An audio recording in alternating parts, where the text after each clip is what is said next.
Here is our main story on the Rated R Safety Show. Yep, main story time as we are hanging out, doing our stuff, and doing activities, if one may say it in that fashion. By the way, thanks for the messaging here, because it's getting a little crazy hazy over there. So, I remember one episode we did not so long ago that we talked about. What did we talk about exactly? We talked about La Pasión. La Pasión. Yeah, we talked about that. Straight up stolen from Batista from Dexter, just in case, because that's how he says it. But, you know, sometimes you have to be committed to some of the passions that are in your life. And I'm not talking about anything weird or raunchy here. I'm talking about passions of doing the work. I'm talking about the passions that you go around and doing the stuff that you enjoy the most. You would sacrifice anything to do this. You know what I'm talking about? Like, does that sound familiar to you?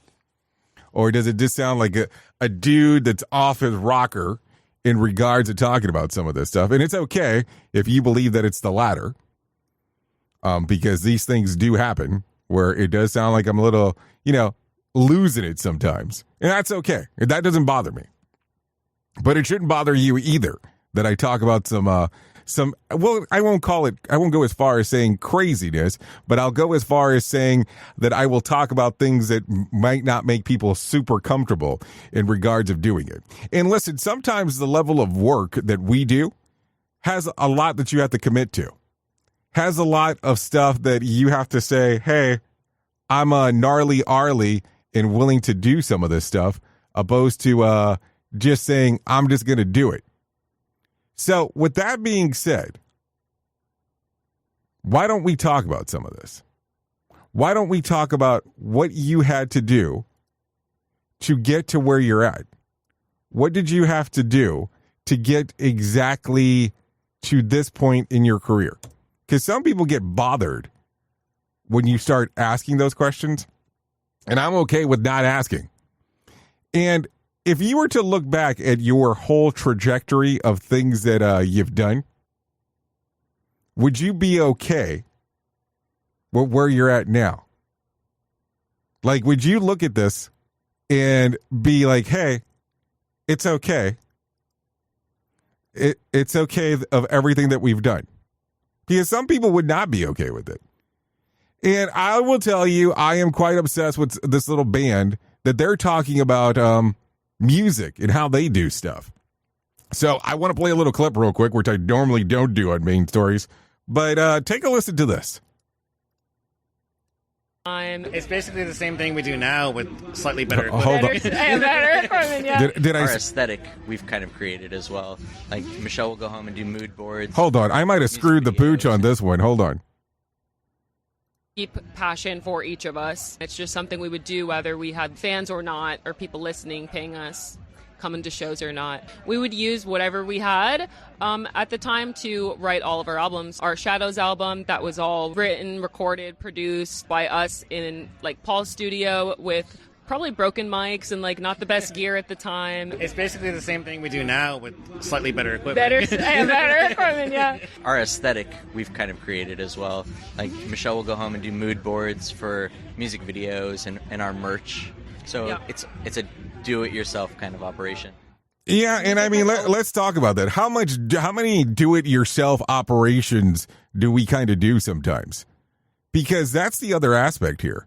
We talk about so many different things and do so many different things. Now, I reference this for a particular reason. This particular band is referred to as Cannons, and they are passionate about the stuff that they do. And they're talking briefly there that, they do some random stuff.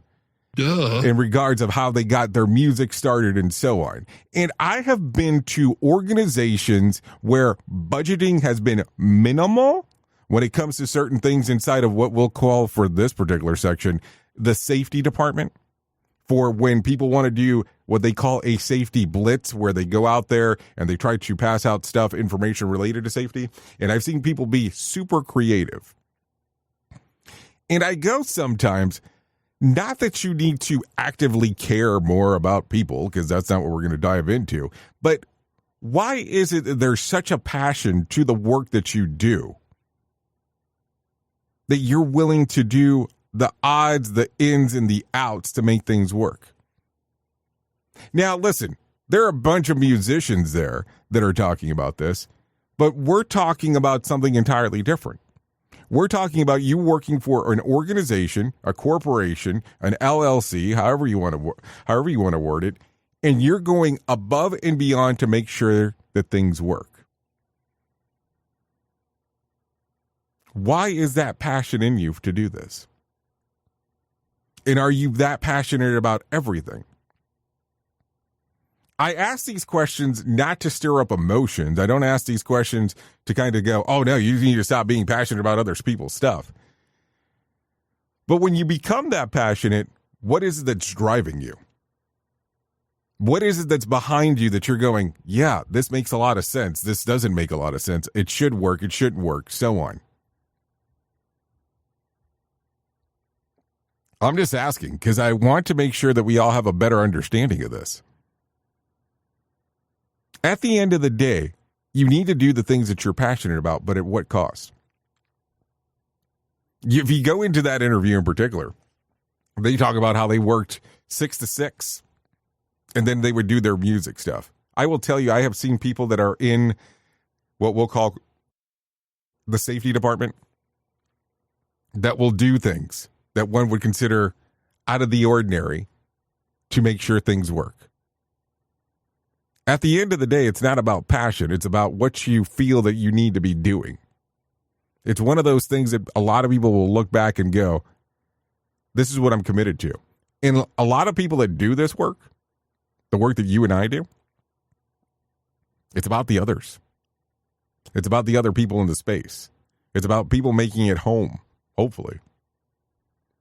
So when you look at this, what's driving you? What's la pasión for you?